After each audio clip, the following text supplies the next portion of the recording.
Mer- Merci, Monsieur le procureur général. Je passe la parole à Madame la rapporteure. Bonjour, Monsieur le procureur général. Merci Madame. pour votre exposé qui était infiniment clair. J'aurais quelques petites questions complémentaires à vous poser. Par exemple, vous nous avez indiqué, et Amnesty International avait souligné dans son rapport sur le maintien de l'ordre, que de nombreux manifestants interpellés ne sont pas poursuivis et sont finalement relaxés. Donc, vous avez indiqué les difficultés qu'il y a à trouver des preuves suffisantes et à monter les procédures correctes.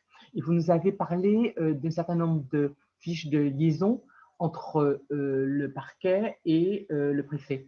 Est-ce que vous savez si depuis que vous n'êtes plus en responsabilité, ces procédures ont subsisté? Par ailleurs, on a évoqué aussi l'idée de faire des contrôles d'identité pendant les manifestations. Or, d'après un certain nombre de personnes qui s'expriment, il semble que ces contrôles d'identité peuvent soulever eux-mêmes des difficultés, notamment si la personne contrôlée estime qu'elle fait l'objet d'un traitement qui n'est pas équitable. Par ailleurs, il y a eu aussi dans le rapport du défenseur des droits de janvier 2018 l'idée qu'il y aurait une confusion entre les missions de police administrative et celles de police judiciaire. Donc forcément, avec vos fonctions, vous souhaitez, surtout dans les manifestations, essayer de préconstituer en quelque sorte le dossier judiciaire, mais le défenseur des droits, lui, souhaitait qu'on recentre le maintien de l'ordre sur la mission de police administrative, donc de prévention des difficultés. Et il rappelle que finalement, les forces de l'ordre sont là principalement pour pouvoir permettre aux manifestants de s'exprimer sans difficulté. Enfin, est-ce que vous pensez, donc vous avez dit effectivement que, au fond, la technique de l'encagement, de l'encerclement, vous n'étiez pas tellement pour parce que ce n'était pas le plus efficace. Et le défenseur des droits, lui, avait vraiment critiqué cette technique ainsi que les fouilles systématiques. Qu'est-ce que vous en pensez? Alors, je vais essayer de rien oublier. Sur votre première question, je pense qu'il est évident que plus vous interpellez de monde, plus c'est difficile effectivement de le faire dans des conditions régulières et d'assurer la régularité des conditions dans lesquelles vous allez les retenir. Je pense que c'est ça qui explique que quand vous avez des centaines de personnes, effectivement, c'est plus difficile de veiller à tout ça, et ça explique effectivement qu'il y ait tant de personnes qui soient remises en liberté, en réalité parce que soit la procédure suivie à leur endroit n'a pas été régulière, c'est par exemple le cas de gens qui auront été placés en garde à vue alors qu'on aura notifié leur droit avec beaucoup de retard, sans qu'on puisse appliquer la notion de circonstance insurmontable, soit parce que vous avez interpellé quelqu'un et que vous n'êtes pas en mesure de démontrer effectivement les preuves qui permettent de le garder, de lui imputer une infraction. Donc, j'allais dire, ça, c'est toujours la problématique qui est toujours présente dans le cadre de ces manifestations et qui doit induire effectivement, c'est pour ça qu'on avait essayé à l'époque de prioriser les interpellations sur les infractions les plus graves pour effectivement s'attacher à ceux qui commettaient les infractions les plus graves et non pas effectivement à des gens qui auraient fait des choses plus vénielles et qu'on aurait interpellés sans espérance de résultat et qui en plus auraient nuit à l'efficacité du traitement des autres. Les contrôles d'identité, je vous disais que je pense qu'il faut effectivement avoir un traitement qui soit équilibré. Hein. Il ne s'agit pas effectivement, bien évidemment, de contrôler l'identité de tous les gens qui participent à la manifestation.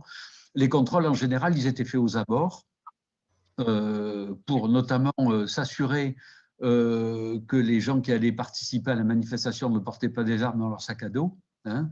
Je veux quand même rappeler par rapport au Black Bloc qu'on s'est trouvé dans des conditions qui étaient extrêmement délicates, puisqu'on a vu monter un phénomène dans lequel les gens, en réalité, venaient soit avec des armes dans des sacs, soit venaient, on va dire, en civil, mais après avoir caché des vêtements qu'ils allaient récupérer dans certains endroits parce qu'ils les y avaient posés la veille ou quelques heures ou un jour avant. Donc, ils arrivaient, ils allaient se changer, ils participaient à la manifestation, ils arrivaient à se mettre en tête de cortège, on pouvait en avoir des centaines. Et puis ensuite, pour éviter qu'on les interpelle, ça aussi, on avait bien vu les manèges, vous aviez des comportements qui consistaient effectivement à enlever ces vêtements, à les brûler, et puis à revenir finalement avec une tenue plus civile qui ne comportait plus aucune trace de participation à l'infraction. Donc effectivement, on voit bien l'intérêt de contrôle d'identité qui vont s'attacher à déterminer si monsieur X ou monsieur Y qui va participer à la manifestation n'a pas dans son sac des boulons, des grenades, des marteaux, tout ce qu'on peut imaginer et toutes choses qui, franchement, n'ont pas vocation à faire partie de l'équipement d'un manifestant pacifique qui n'est là que pour manifester et exprimer un droit et une opinion. Votre troisième question porte sur les conclusions du défenseur des droits sur la confusion qu'il y aurait sur les missions de police judiciaire et de police administrative. Je pense qu'il ne doit pas y en avoir, effectivement, et qu'on est dans deux ordres qui sont différents. La mission de la police administrative, c'est de maintenir l'ordre public, et c'est aussi de faire en sorte de prévenir la commission d'infractions. Je pense que c'est dans ce cadre-là, effectivement, que peuvent être légitimés des contrôles aux abords de la manifestation ou dans le périmètre de la manifestation ou éventuellement dans les gares pour effectivement s'assurer qu'il n'y a pas des armes qui sont transportées. La mission de la police judiciaire, elle est différente. Elle est de permettre de constater, d'identifier les auteurs d'infractions et de les poursuivre devant le tribunal. Donc je pense que l'un ne doit pas prendre le pas sur l'autre. Encore une fois, je pense que le droit commun, c'est de permettre l'exercice des libertés publiques et de permettre que les gens qui viennent pour manifester puissent le faire librement et en toute tranquillité, hein, sans en être empêchés par les forces de l'ordre, mais sans en être aussi empêchés par des trublions qui viendraient effectivement dénaturer le sens de la manifestation comme étant des violences. Et l'exercice de la police judiciaire, il est là, j'allais dire, de façon supplétive.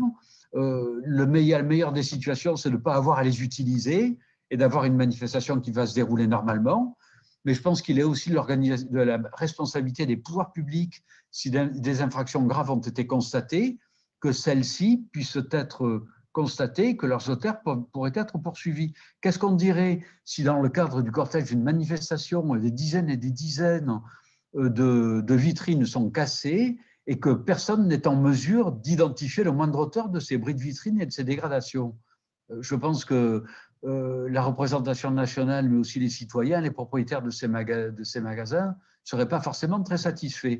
Donc, je ne vois pas comment on peut faire l'économie, dans le cadre de la préparation d'une manifestation, de l'association de l'autorité judiciaire, pour qu'on soit en mesure, effectivement, si des choses graves se produisent, d'identifier les gens qui les ont commis. Et votre dernière question sur l'engagement, bon, je crois que